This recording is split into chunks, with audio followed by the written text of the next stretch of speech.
Everyone's looking for that faster way to learn, right? To get the knowledge without spending, well, ages doing it. Absolutely. Time is precious. So imagine getting some solid insights into learning English, maybe in the time it takes you to drink your coffee. That's kind of what we're doing today. Yeah, we've been looking at this transcript. It's from a show called English Podcast Show. Right.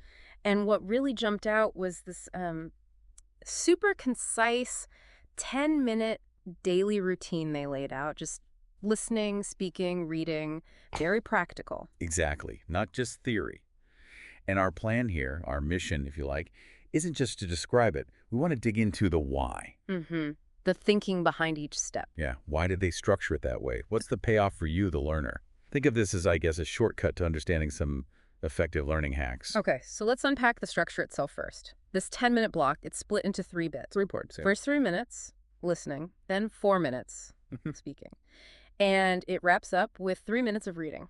And what really got me straight away was how simple it sounds.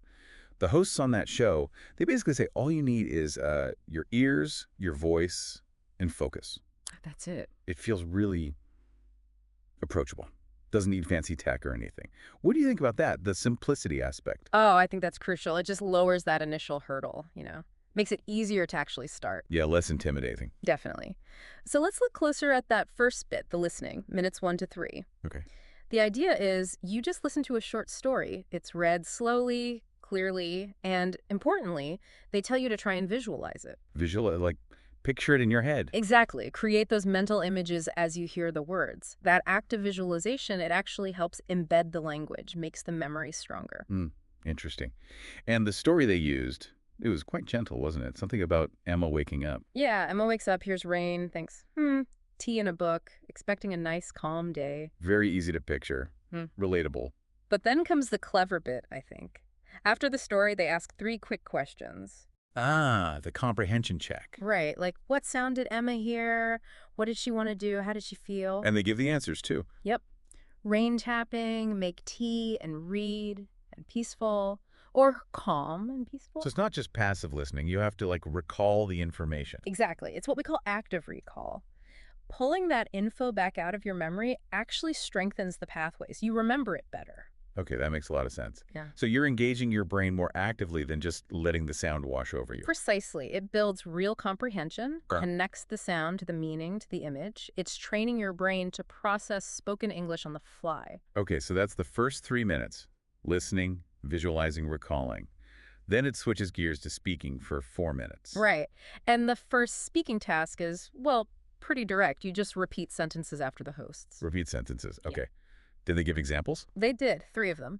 I like to start my day with a positive mindset. Okay. Practicing English every day makes me more confident. And I enjoy learning new words and using them in conversation. So they're not just random sentences. They're kind of positive affirmations, too. Sort of, yeah. Serves 2 purposes. You practice the sounds, the rhythm, the pronunciation. Right, getting your mouth used to forming the words. Yeah, and you're also reinforcing a good learning attitude. They specifically say it helps pronunciation, rhythm, and confidence. Confidence is a big one for speaking, getting over that hurdle. Absolutely. Then, still in the speaking section, it moves into a little dialogue. Ah, like a role play? Kind of. Very short. One host is person A, the other is B. Then they prompt you, the listener, to be person B. Okay. What was the dialogue? Super simple. Person A says, hey, how's your morning going? And B. Person B replies, great, I just finished my English practice. You. Nice. And A again. Person A, that's awesome, I'm about to start mine now. That's it. Very natural, everyday chat. Exactly. But the key instruction is to actually say it. Repeat the dialogue. So you're actively producing the language, not just listening or repeating single sentences. Right.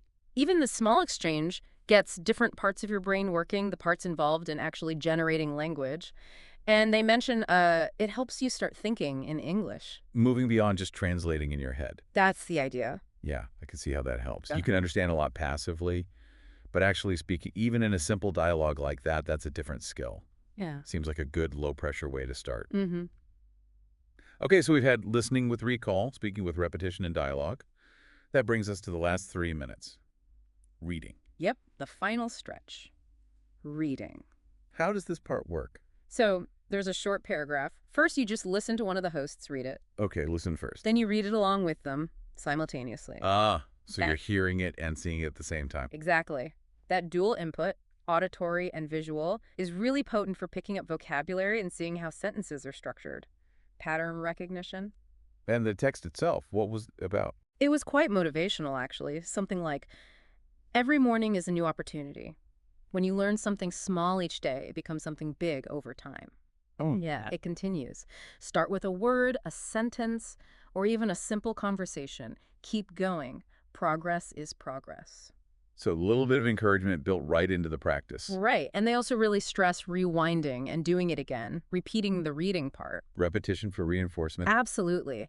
Seeing and hearing together over and over, it really helps lock in the words and improves your reading flow, your fluency. So if you step back and look at the whole 10 minutes, it's actually packing quite a punch, isn't it? It really is. You've got listening comprehension, bit of recall, pronunciation, rhythm, speaking practice, dialogue, then reading fluency and vocab reinforcement. All woven together in a very short space of time. It's quite holistic. It hits multiple skills. And that's really the core message, I think. It's not necessarily about practicing for hours. It's about being consistent, even with small amounts, and engaging different skills. Like that paragraph said, small things add up. Exactly. The hosts push that idea. Consistent, small, daily practice leads to big results over time. It's that compounding effect. It really shows you how you can mix different types of practice together efficiently. You don't need separate hour-long blocks for everything. Which, let's face it, is great news if you have a busy schedule. Absolutely. It makes it feel manageable. And that ties back to why we thought this was worth diving into for you, the listener. If you're looking for effective ways to learn efficiently, this provides a clear model. Breaking down a big goal, like learning English, into these tiny, daily, actionable steps. Mm. Okay, so just to kind of wrap up the key takeaways from this 10-minute routine, it's focused listening with active recall. Right. Then speaking, starting with repetition for pronunciation and rhythm, moving to a simple dialogue for fluency and thinking in English. And finally, reading that combines listening and reading simultaneously, using repetition to boost vocabulary and fluency. And the big principle overarching all of it, consistency. Small, focused, multi-skill practice every day. Yeah, that consistency is powerful. Yeah. You know, it makes you wonder, this whole approach, this model, could you apply it elsewhere? I mean, not just language. What if you took other things you want to learn, other skills you want to build, Right. and applied this same idea? Short, focused bursts of daily practice, maybe mixing up related activities within that short time? Could that work just as well? That's a really interesting thought, isn't it? Could dedicating just, say, 10 or 15 minutes a day using a similar structured, multifaceted approach, Yeah. could that lead to surprisingly big gains in other areas, too, over time? Something to think about, definitely. It's a compelling way to think about learning efficiently. It certainly is. A powerful little routine.